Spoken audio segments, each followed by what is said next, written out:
Break ನಂತರ Prajwal with Suvarna girls ವಿಶೇಷ ಕಾರ್ಯಕ್ರಮಕ್ಕೆ ಮತ್ತೊಮ್ಮೆ ಸ್ವಾಗತ. ಪ್ರಜ್ವಲ್ಲು ಡೈರೆಕ್ಟರ್ಸ್ ಆ್ಯಕ್ಟರ್ ಅಂತಾನೆ ಹೆಸರು ಗಳಿಸಿದ್ದಾರೆ. ಇದು ಹೇಗೆ ಗಳಿಸಿದ್ರು ಅಂತ ಈ ಸೀಕ್ರೆಟ್ನ ಅವ್ರನ್ನೇ ಕೇಳಬೇಕು. ಪ್ರಜ್ವಲ್, ಈ ಹೆಸರು ನಿಮ್ಗೆ ಹೇಗೆ ಬಂತು? ಡೈರೆಕ್ಟರ್ಸ್ ಆ್ಯಕ್ಟರ್ ಇದು ಯಾರಿಗೂ ಬರಲ್ಲ, ತುಂಬ rare. So you are one among them. ನನಗೆ ಗೊತ್ತಿಲ್ಲ ಆ್ಯಕ್ಚುಲಿ ಹೇಗೆ ಬಂತು ಅಂತ. ಅವ್ರು ಹೇಳೋ ಕೆಲಸ ಮಾಡ್ತೀನಿ, ಅವ್ರು ಹೇಳೋದಕ್ಕಿಂತ ಹೆಚ್ಚಾಗಿ ಸ್ವಲ್ಪ ಚೆನ್ನಾಗಿ ಮಾಡೋ ಪ್ರಯತ್ನ ಮಾಡ್ತೀನಿ. ಬಟ್ ಅವ್ರು ಹೇಳಿದ್ದನ್ನು ಅವ್ರಿಗೆ ಏನೂ ಮಾಡಲ್ಲ ನಾನು. ಸೊ ಬಹುಶಃ ಅದಕ್ಕೆ ಅನ್ಸುತ್ತೆ. ಆ್ಯಂಡ್ ಡೈರೆಕ್ಟ್ ಹೇಗೆ ಹೇಳ್ತಾರೆ ಹಂಗೆ ಮಾತು ಕೇಳ್ತೀನಿ. ಸ್ಕೂಲಲ್ಲಿ ಟೀಚರ್ ಮಾತು ಹೇಗೆ ಕೇಳ್ತಿದ್ನೋ ಹಾಗೆ ಇಲ್ಲಿ ಡೈರೆಕ್ಟ್ರ್ ಮಾತು ಕೇಳ್ತೀನಿ. ಸೊ ಅಷ್ಟೇ, ಅದಕ್ಕಿಂತ ಜಾಸ್ತಿ ಸ್ಪೆಸಿಫಿಕ್ ಆಗಿ ಏನಿಲ್ಲ ನಮ್ಮ ಕೆಲಸ. ಡೈರೆಕ್ಟರ್ಸ್ ಆ್ಯಕ್ಟರ್ ಏನೋ ಆದ್ರಿ, ಟ್ಯೂಷನ್ ಟೀಚರ್ ಸ್ಟೂಡೆಂಟ್ ಯಾಕಾಗಲಿಲ್ಲ ನೀವು? ಟ್ಯೂಷನ್ಗೆ ಬಂಕ್ ಕೊಡ್ದು ಎಲ್ಲೋಗಿದ್ರಿ? ನಿಮಗೆಲ್ಲ ತುಂಬ ಸೀಕ್ರೆಟ್ಸ್ ಗೊತ್ತಾಗ್ಬಿಟ್ಟಿದೆ. ಅಂದರೆ ನಮ್ಮ ಫ್ರೆಂಡ್ಸ್ ಎಲ್ಲ ಹೆಂಗೆ ಪ್ಲ್ಯಾನ್ ಹಾಕ್ಕೊಂಡಿದ್ವಿ ಅಂದರೆ, ಟ್ಯೂಷನಲ್ಲೂ ಅಟೆಂಡೆನ್ಸ್ ಇತ್ತು, ಕಾಲೇಜಲ್ಲಿ ಹಿಂಗೆ ಅಟೆಂಡೆನ್ಸ್ ಇರುತ್ತೆ, ಟ್ಯೂಷನ್ ಅಟೆಂಡೆನ್ಸ್ ಇತ್ತು. ಸೊ ಒಂದು 60-70% ಅಟೆಂಡೆನ್ಸ್ ಇದ್ದರೆ ಓಕೆ. ಸೊ ವಾರದಲ್ಲಿ 1-2 ದಿವಸ ಬಂಕ್ ಮಾಡ್ಬೋದು ಅಂತ. ಬಂಕ್ ಮಾಡ್ಬಿಟ್ಟು ಏನು ಮಾಡ್ತಿರಲಿಲ್ಲ, ಸುಮ್ಮನೆ ರೋಡಲ್ಲೆಲ್ಲ ನಡ್ಕೊಂಡು ಹೋಗೋದು. ದೇವೇಗೌಡ ಪೆಟ್ರೋಲ್ ಬಂಕಿಂದ ದೇವಸ್ಥಾನ ಇದೆ, ಗುಡ್ಡ ಇದೆ. ಸೊ ಆ ಗುಡ್ಡದ ಮೇಲೆ ಕೂತ್ಕೊಂಡ್ರೆ amazing view, city view super ಆಗಿರುತ್ತೆ. ಬಟರ್ಫ್ಲೈಸ್ ದ ಸೊ ದೇವಸ್ಥಾನದ ಹತ್ರ ಯಾವ್ದು ಬಟ್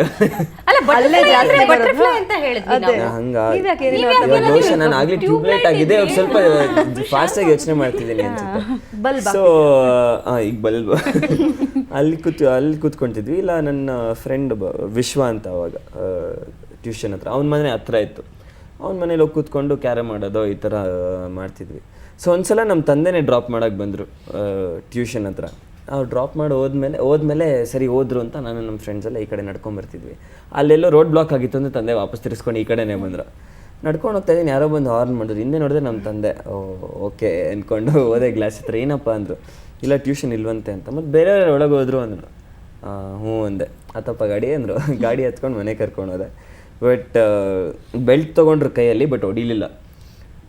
ನಮ್ಮ ತಂದೆ ಅದೊಂದು ಪ್ಲಸ್ ಪಾಯಿಂಟ್. ಎಷ್ಟೇ ಕೋಪ ಆದರೂ ನನಗೂ ಇದುವರೆಗೂ ಅವರಷ್ಟು ಪೇಷನ್ಸ್ ಇಲ್ಲ. ಹೀ ಈಸ್ ಅಮೇಝಿಂಗ್ ಪೇಷನ್ಸಿಗೆ ಬಂದಾಗ. ಆ್ಯಂಡ್ ಅವ್ರ ಬುದ್ಧಿ ಹೇಗೆ ಹೇಳ್ತಾರೆ ಅಂದರೆ, ನನ್ನ ಮೇಲೆ ನನಗೆ ಅಸಹ್ಯ ಆಗಿಬಿಡುತ್ತೆ ನಾನು ತಪ್ಪು ಮಾಡಿದ್ದಕ್ಕೆ. ಏನಕ್ಕೆ ಹಿಂಗೆ ತಪ್ಪು ಮಾಡಿದೆ ಅಂತ ಅನಿಸ್ಬಿಡುತ್ತೆ. ಸೊ ಬೆಲ್ಟ್ ತೊಗೊಂಡು ನಾನು ಅವತ್ತು ಸರಿಗೆ ಬೀಳುತ್ತೆ ಬರೆಗಳು ಅಂದ್ಕೊಂಡೆ, ಬಟ್ ಅವ್ರು ಹೊಡಿಲಿಲ್ಲ. ಅವತ್ತೂ ಬುದ್ಧಿ ಹೇಳಿದ್ರು ನನಗೆ. ಸೊ ಅದಾದಮೇಲೆ ಯಾವತ್ತು ನಾನು ಟ್ಯೂಷನ್ ಬಂಕ್ ಮಾಡಲಿಲ್ಲ. ಪ್ರಜ್ವಲ್ ಓದಿದ ಮ್ಯಾನೇಜ್ಮೆಂಟು, ಆಗಿದ್ದ ಆ್ಯಕ್ಟರು, ಇದ್ರ ಮಧ್ಯೆ ಇಂಟೀರಿಯರ್ ಡಿಸೈನರ್ ಎಲ್ಲಿಂದ ಬಂದಿದ್ದು ಪ್ರಜ್ವಲಲ್ಲಿ? ನಿಮ್ಮ ತಂದೆ ಫಾರ್ಮ್ ಹೌಸ್ಗೆ ಇಂಟೀರಿಯರ್ಸ್ ನೀವೇ ಮಾಡಿದ್ದೀರಾ? ಹೌದು, ಬಟ್ ನನಗೆ ಚಿಕ್ಕ ವಯಸ್ಸಿಂದ ಪೇಂಟಿಂಗ್, ಡ್ರಾಯಿಂಗ್ ಅಂದರೆ ತುಂಬ ಇಷ್ಟ ಆಯಿತು. ಈಗಲೂ ಸಾಕು ಸಣ್ಣ ಪುಟ್ಟ ಸ್ಕೆಚಸ್ ಮಾಡ್ತೀನಿ. ಅವಾಗ ಪೋಕೆಮಾನ್ ಅಂತ ಬರ್ತಿತ್ತು ಗೊತ್ತಾ, ಕಾರ್ಟೂನು. ಅದ್ರದ್ದು ಕಾರ್ಡ್ಸ್ ಬರ್ತಿತ್ತು ಆಟ ಆಡೋದು. ಸೊ ಆ ಕಾರ್ಡ್ಸಲ್ಲಿರುವಂಥ ಡಿಸೈನ್ಸ್ ನೋಡಿಕೊಂಡು ಸ್ಕೆಚಸ್ ಸ್ಟಾರ್ಟ್ ಮಾಡಿದ್ದು ನಾನು. ಸೊ ಆ ರೀತಿ ಸ್ಕೆಚಸ್ ಸ್ಟಾರ್ಟ್ ಮಾಡಿದೆ. So anything there has to do with art ತುಂಬ ಇಷ್ಟ ನನಗೆ. ಸೊ ತೋಟದ ಇಂಟೀರಿಯರ್ಸ್ ನಾನೇ ಮಾಡೋಣ ಅಂತ ಮಾಡಿದೆ. ಚೆನ್ನಾಗಿ ಬಂದಿದೆ. ನನ್ನ ಸ್ನೇಹಿತರಿಗೂ ಹೇಳ್ತಿದ್ದೆ, ನಿಮ್ಮ ಮನೆ ಯಾರಾದ್ರೂ ಹೊಸ ಕಟ್ಟಿದೆ ಹೇಳ್ರಪ್ಪ.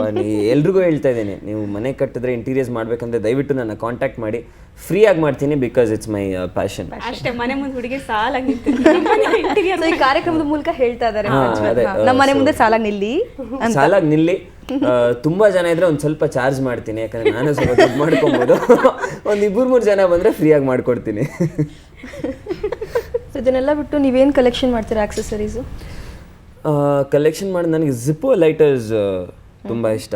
ಆ್ಯಂಡ್ ನಾನು ಎಲ್ಲಾದರೂ ಅಬ್ರಾಡ್ ಹೋದರೆ ಅಲ್ಲಿನ ಕೆಲವು ಸ್ಪೆಷಲ್ ಕಾಯಿನ್ಸ್ ಬರುತ್ತೆ. ಒಂದು ಕಾಯಿನ್ ಸ್ವಲ್ಪ ಬೇರೆ ಒಂದು ಇಂಪ್ರಿಂಟ್ ಮಿಸ್ಟೇಕ್ ಆಗಿರೋದು ಯಾವ್ದಾದ್ರು ಇರುತ್ತೆ. ಸೊ ಆ ಕಾಯಿನ್ಸ್ನ ಕಲೆಕ್ಟ್ ಮಾಡ್ತೀನಿ. ಸ್ಕೂಲಲ್ಲಿ ಸ್ಟ್ಯಾಂಪ್ಸ್ ಕಲೆಕ್ಟ್ ಮಾಡ್ತಿದ್ದೆ.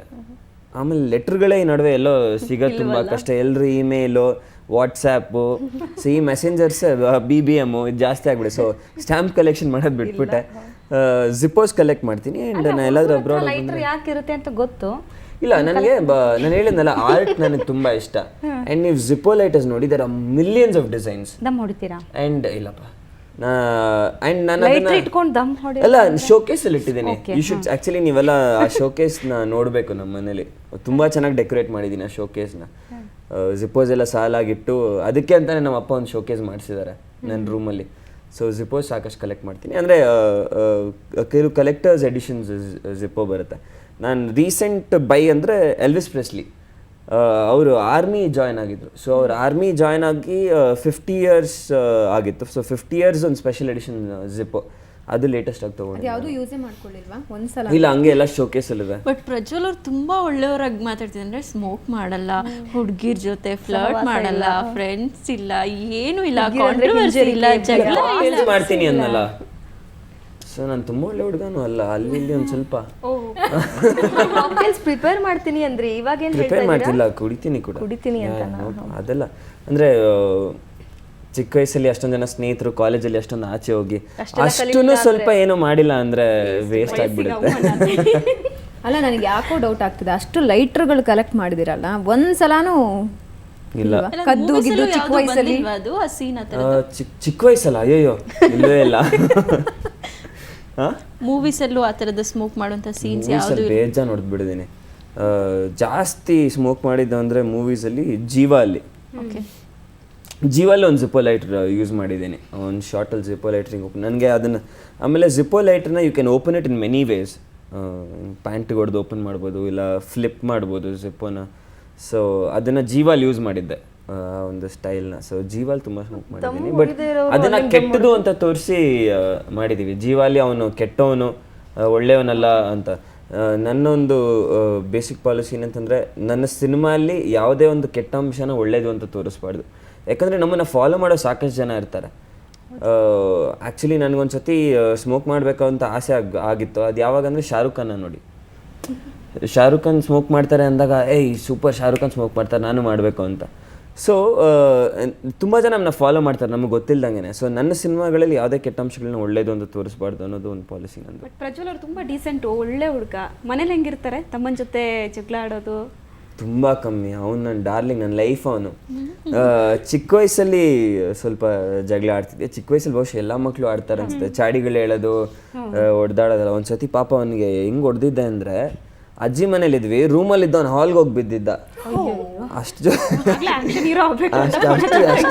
ಅಷ್ಟು ಜೋರಾಗಿ ಒದ್ಬಿಟ್ಟಿದೆ ಪಾಪ ಅವನೇನೋ ನನಗೆ ರೇಗಿಸ್ಬೇಕಾದ್ರೆ. ಬಟ್ ಅಷ್ಟೇ ಚಿಕ್ಕ ವಯಸ್ಸಲ್ಲಿ. ಅದಾದ್ಮೇಲೆ ಇವಾಗ ನಾವು ಎಲ್ಲೋದ್ರೂ ಇಬ್ರು ಜೊತೆಗೆ ಇರ್ತೀವಿ. ಅವ್ನು ಕಾಲೇಜ್ ಮುಗಿತಾ ಇದ್ದಂಗೆ ಫಸ್ಟ್ ನಾನು ಫೋನ್ ಮಾಡ್ತೀನಿ, ಬಾರೋ ಶೂಟಿಂಗ್ ಬಾರೋ, ಬೋರ್ ಆಗ್ತದೆ ಬಾರೋ ಅಂತ. ಸೊ ಈಗ ಅಫ್ಕೋರ್ಸ್ ನನ್ನ ಫ್ರೆಂಡ್ಸ್ ಎಲ್ಲರೂ ಕೆಲಸದಲ್ಲಿದ್ದಾರೆ.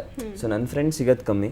ಸೊ ಅವ್ರ ಫ್ರೆಂಡ್ಸ್ ಎಲ್ಲ ಕಾಲೇಜ್ ಮುಗಿದ ತಕ್ಷಣ ಎಲ್ರಿಗೂ ಫೋನ್ ಮಾಡ್ತೀನಿ, ಬಂದರು ಶೂಟಿಂಗ್ಗೆ, ಬೋರ್ ಆಗ್ತದೆ ಬಂದರು ಅಂತ. ಸೊ ಅವನು ಅವ್ನ ಫ್ರೆಂಡ್ಸ್ ಯಾವಾಗಲೂ ನನ್ನ ಜೊತೆಲಿ ಇರ್ತಾರೆ, ಇಲ್ಲ ಅವರೆಲ್ಲಿರ್ತಾರೆ ನಾನು ಅಲ್ಲಿ ಹೋಗಿರ್ತೀನಿ. ಶೂಟಿಂಗ್ ಇಲ್ಲದಾಗ ಮನೇಲಿ ಏನು ಮಾಡ್ತೀರಿ? ಅಂದರೆ ಕೆಲವರಿಗೆ ನೈಟಲ್ಲಿ ಫಿಲಮ್ ನೋಡ್ಕೊಂಡು ಮಲ್ಗೋ ಹುಚ್ಚಿರತ್ತೆ, ಒಳ್ಳೆ ಸಾಂಗ್ಸ್ ಕೇಳ್ತಾರೆ. ಸೊ ನೀವೇನು ಮಾಡ್ತೀರಾ? ಅವನು ನನ್ನ ತಮ್ಮ ಸಾಂಗ್ಸ್ ಕೇಳ್ತಾನೆ ಡೈಲಿ ಮಲ್ಕೊಳ್ಳೋಕೆ ಮುಂಚೆ, ಅದನ್ನ ಸ್ವಲ್ಪ ಕೇಳಿಸ್ತಾ ಇರುತ್ತೆ. ಬಟ್ ನಾನು ಮನೇಲಿದ್ರೆ ಜಾಸ್ತಿ PS3 ಆಡ್ತೀನಿ. ನನಗೆ ವಿಡಿಯೋ ಗೇಮ್ಸ್ ಅಂದರೆ ಚಿಕ್ಕ ವಯಸ್ಸಿಂದ ಹುಚ್ಚು ನನಗೆ. ನಾನು ಅವನು ಆ್ಯಕ್ಚುಲಿ ಅವನು ಇವಾಗ ಅದರಿಂದ ಆಚೆ ಬಂದಿದ್ದಾನೆ, ಅವ್ನಿಗೆ ಅಷ್ಟೊಂದಿಲ್ಲ. ಬಟ್ ನಾನು ಒಬ್ಬನೇ ಮನೇಲಿದ್ರು ಕೂತ್ಕೊಂಡು ಆಡ್ತಾ ಇರ್ತೀನಿ. ನಂಗೆ ನೀವು ಬಿಟ್ಟರೆ ಬೇಕಾದ್ರೆ ಒಂದು ವಾರ ಪೂರ್ತಿ ಕೂತ್ಕೊಂಡು ಕಂಟಿನ್ಯೂಸ್ ಆಗಿ ಆಡ್ತಾ ಇರ್ತೀನಿ. ನಂಗೆ ಅಷ್ಟೊಂದು ಇಷ್ಟ. ಆ್ಯಂಡ್ ನನಗೆ ನಾಯಿಗಳಂದರೆ ತುಂಬ ಇಷ್ಟ ಚಿಕ್ಕ ವಯಸ್ಸಿಂದ. ಆ್ಯಂಡ್ ನನಗೆ 25 ವರ್ಷ ಆಗೋ ತನಕ ನಮ್ಮ ತಂದೆ ತಾಯಿ ಜೊತೆ ಜಗಳ ಆಡಿ ನಾಯಿ ತರಬೇಕು ಅಂತ ತುಂಬ ಪ್ರಯತ್ನ ಮಾಡಿದ್ದೆ. ಆ್ಯಂಡ್ ಇವಾಗ ನಾನು ಇನ್ನೊಬ್ಬ ಚಿಕ್ಕ ತಮ್ಮ ಬಂದಿದ್ದಾನೆ ಮನೆಗೆ, ಆರ್ಚಿ ಅಂತ. ನಾನು ಆರ್ಚಿ ಕಾಮಿಕ್ಸ್ ತುಂಬ ಓದ್ತೀನಿ. ಸೊ ಅವನ ಹೆಸರು ಆರ್ಚಿ ಅಂತ ಇಟ್ಟಿದ್ದೀನಿ. So is my other younger brother ಇವಾಗ. ಇನ್ನೂ ಕಾಮಿಕ್ಸ್ ಎಲ್ಲ ಓದ್ತೀರಾ ನೀವು? ಇನ್ನೂ ಓದ್ತೀನಿ. ಆ ರೀತಿ ನಾನು ಇನ್ನೂ ತುಂಬ ಚಿಕ್ಕ ಹುಡುಗ ಅಂತ ಹೇಳ್ಬೇಕು. ವಿಡಿಯೋ ಗೇಮ್ಸ್ ಜಾಸ್ತಿ ಆಡ್ತೀನಿ. ಅಂದ್ರೆ ಏನ್ ಮಾಡ್ತೀರಾ? ಅಳ್ತೀರಾ? ಕಾಮಿಕ್ಸ್ ಇಲ್ಲ, ಇವಾಗ ತಗೊಳ್ಳೋ ಶಕ್ತಿ. And that's wonderful. ನಮ್ಮಪ್ಪ ಎಲ್ಲೇ ಆರ್ಚಿ ಕಾಮಿಕ್ಸ್ ಸ್ವಲ್ಪ ಕಷ್ಟ ಇತ್ತು ಅವಾಗ, ಸಿಗೋದಿಲ್ಲಿ ಅಷ್ಟು ಸಿಗ್ತಿರ್ಲಿಲ್ಲ. ನಮ್ಮ ಡ್ಯಾಡಿ ಎಲ್ಲೇ ಅಬ್ರಾಡ್ ಶೂಟ್ ಹೋದ್ರು, ಇಲ್ಲ ಎಲ್ಲೇ ಏರ್ಪೋರ್ಟ್ಗೆ ಹೋದಾಗೆಲ್ಲ ನಂಗೊಂದು 4-5 ಆರ್ಚಿ ಕಾಮಿಕ್ಸ್ ತರೋರು. ಸೊ ಕಾಯ್ತಿರ್ತಿದ್ದೆ ನಮ್ಮಪ್ಪ ಏರ್ಪೋರ್ಟಿಂದ ಯಾವಾಗ ಬರ್ತಾರೆ ಅಂತ.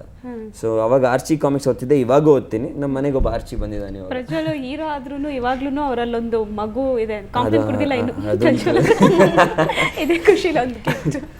Thank you. ಗಿಫ್ಟ್ ಮೇಲೆ ಇನ್ನೆಷ್ಟು ಗಿಫ್ಟ್ ಬಾಕಿ ಇದೆ? ಕೊಡ್ತಾ ಇರಿ. ನನಗೆ ಗಿಫ್ಟ್ಸ್ ಅಂದರೆ ತುಂಬ ಇಷ್ಟ. ನೀವು ಕೊಡಲ್ವಾ ಯಾರಿಗೂ ಗಿಫ್ಟ್? ನಾನು ತುಂಬ ಗಿಫ್ಟ್ಸ್ ಕೊಡ್ತೀನಿ. ನನ್ನ ಸ್ನೇಹಿತರ ಬರ್ಡೇ ಅಲ್ಲ, 6 ಜನ ಹುಡುಗಿರ್ತೀವಿ ಅಂತ ಗೊತ್ತು ತಾನೇ, ಒಂದರ ಗಿಫ್ಟ್ ತರಬಾರ್ದಾ ನೀವು? ಸಾರಿ, ಪರವಾಗಿಲ್ಲ, ಶೋ ಮುಗ್ಮೇಲೆ ಕೊಡಿ. ಮಗು ಅಳ್ತಾ ಇದೆ, ವುಡ್ವರ್ಡ್ಸ್ ಕೊಡಿ ಅನ್ನೋ ಹಾಗೆ ಮಗು ಕೇಳ್ತಾ ಇದೆ ಆರ್ಚಿ ಕಾಮಿಕ್ಸ್ ಕೊಡಿ ಅಂತ. Thank you so much. ಅದು 3 ಡಬಲ್ ಡೈಜೆಸ್ಟ್. ರಾತ್ರಿ ಮುಗೀತಾ ಇಲ್ಲ? ಹಾ ಇವತ್ತು ರಾತ್ರಿನೆಲ್ಲ ಮುಗಿಯುತ್ತಾ 100%. ನಾನು ಅಟ್ಲೀಸ್ಟ್ ಒಂದು ಬುಕ್ ಆದ್ರೂ ಮುಗಿಸ್ಬಿಡ್ತೀನಿ. 1 ಅವರಲ್ಲಿ ಒಂದು ಡಬಲ್ ಡೈಜೆಸ್ಟ್ ಮುಗಿಸ್ತೀನಿ ನಾನು. ಓಕೆ, ನೀವು ನೋಡ್ತಾ ಇರಿ, ಅಷ್ಟೊಳಗೆ ಒಂದು ಸ್ಮಾಲ್ ಬ್ರೇಕ್ ತೊಗೊಂಡು ಬೇಗ ವಾಪಸ್ ಬಂದ್ಬಿಡ್ತೀವಿ. ಎಸ್, ಪ್ರಜ್ವಲ್ ಅವ್ರ ಜೊತೆ ಮಾತುಕತೆ ಮುಂದುವರಿತಾನೆ ಇದೆ. ಅವರ ಇಷ್ಟ ಕಷ್ಟಗಳನ್ನು ನಾವು ಕೂಡ ಅವರಿಂದ ತಿಳ್ಕೊತಾ ಇದ್ದೀವಿ. ಇನ್ನಷ್ಟು ವಿಷಯಗಳನ್ನು ತಿಳ್ಕೊಳ್ಳೋದು ಬಾಕಿ ಇದೆ ಅವರಿಂದ. ಇನ್ನೊಂದು ರ್ಯಾಪಿಡ್ ರೌಂಡ್ ಕೂಡ ಇದೆ. ಎಸ್, ವೇಟ್ ಆ್ಯಂಡ್ ಸಿ ಹೇಗಿರುತ್ತೆ ಅಂತ. ಅದಕ್ಕಿಂತ ಮೊದಲು ಒಂದು ಚಿಕ್ಕ ಬ್ರೇಕ್.